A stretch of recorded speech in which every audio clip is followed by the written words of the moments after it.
Olá a todos, eu sou Riva Malheiros do rivanews.com e esse vídeo aborda alguns assuntos do webcurso Análise Técnica para Traders. Quais são as grandes utilidades de fractais? Por isso que eu achei interessante começar o curso explicando fractais para vocês.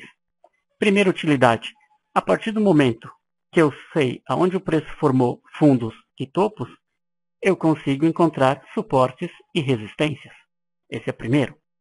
Mais ainda, se eu encontro dois fundos ascendentes, posso encontrar suportes e resistências, posso encontrar linhas de tendências e, mais ainda, pode ficar mais fácil a identificação de pivôs de alta e de pivôs de baixa, a partir do momento que automaticamente já tenho aonde são os fundos, aonde são os topos. Claro que é necessário que todas as exigências para formar pivô de alta e pivô de baixa sejam satisfeitas, mas fica facilitado o trabalho de identificar esses padrões. Tá? Inclusive, a partir de fractais, que eu utilizo as linhas de tendência naquela estratégia que tem até o vídeo que foi colocado no Riva News, né, que foi colocado no YouTube, onde encontro todos esses pontos em verde são os fractais de baixa. E os pontos em vermelho são os fractais de alta. E a análise técnica, inclusive lá no meu primeiro livro, não é? No Estratégia Acionária, dizia o seguinte: quando tenho dois fundos ascendentes, tenho permissão para traçar uma linha de tendência de alta. E observem nesse gráfico diário de Vale do Rio Doce como facilitava a vida. Tenho o primeiro fractal, tenho o segundo fractal de baixa, mas são ascendentes. Isso permite que eu trace uma linha ligando esses dois fundos, expandindo para a direita. Tinha aquela visão que o dia que o preço, no momento que o preço perdesse essa linha de tendência de alta, que isso aqui é uma LTA, o dia que o preço rompesse essa linha de tendência de alta, ou seja, perdesse essa linha de tendência de alta, indicaria o final dessa tendência de alta. Não necessariamente entraria numa tendência de baixa, poderia ser uma mera acumulação, mas pelo menos aquela linha de tendência, aquela tendência de alta íngreme, teria se encerrado. E foi o que aconteceu entre julho e agosto de 2013 aí no gráfico da Vale do Rio Doce. Parou de formar fundos e topos cada vez mais altos e, em questão de 5 a 6 dias, formou agora novos fractais de alta, só que fractais de alta, topos mais baixos, o que permitiu traçar o quê? Linha de tendência de baixa. Tinha aqui, então, uma LTB agora. E sei que quando o preço trabalha abaixo de uma LTB, a tendência é de baixa. Mas se o preço conseguir vencer uma linha de tendência de baixa e depois até conseguir vencer uma resistência, abre-se uma nova tendência de alta, que foi o que aconteceu durante o mês de agosto e foi andando até o final de agosto, um belo movimento de alta que levou Vale da faixa dos R$ 28,00 até a faixa dos R$ 31,50. Vejam, só com o conceito de fractais já facilitando a nossa vida. Tá? Podemos ver que muitas vezes a análise técnica é simples, nós não precisamos também ficar inventando muita coisa. Foi dessa forma. A partir daí, toda vez que via fundos cada vez mais altos, traçava a linha de tendência de alta, topos cada vez mais baixos, traçava uma linha de tendência de baixa. Vamos relembrar o conceito de pivôs de alta e pivôs de baixa. Numa tendência de alta, quando o preço forma um topo, em seguida, natural ter uma correção, então forma um fundo. E depois de formar esse fundo, o preço vai retomar a tendência de alta. Ao invés de formar um topo mais alto, ele acaba formando um topo mais baixo. Isso configura um pivô de baixa. Não significa que será confirmado, mas configurado ele já está. papel formou um pivô de 50 centavos e depois lavou a régua na queda. Buscou todos os objetivos. Tudo bem? Já que estava falando de fractais, falei, deixa eu já inserir o conceito de pivô para todos relembrarem como é a formação de um pivô de baixa. E os fractais facilitam, né? Agora que eles identificam automaticamente para nós os topos e fundos, fica mais fácil de visualizar a formação de um pivô de baixa. Então lembre-se, pivô de baixa só aparece em tendência de alta. Sempre assim.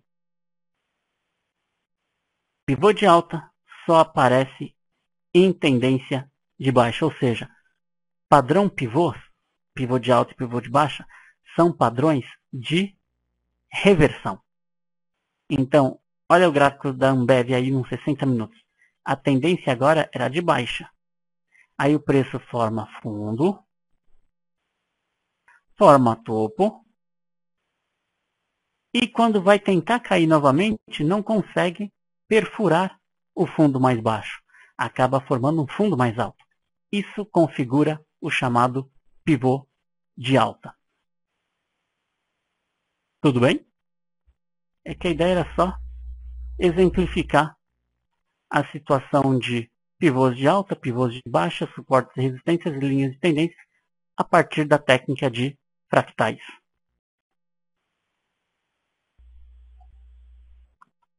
Agora vamos para outro conceito chamado de inside bars.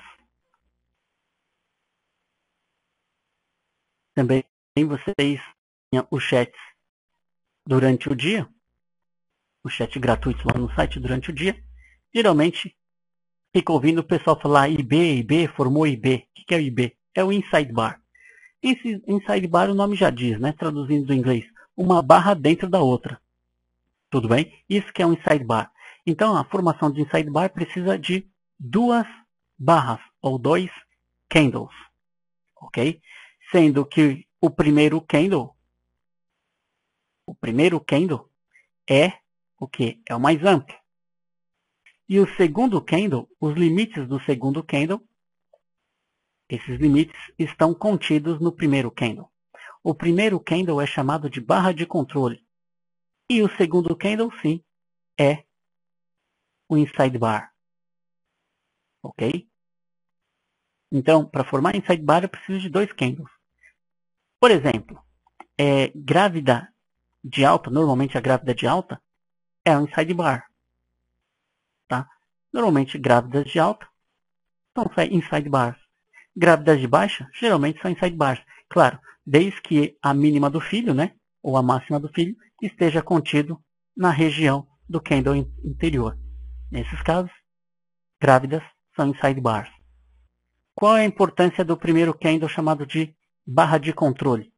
Ele basicamente cria a resistência e o suporte desse padrão.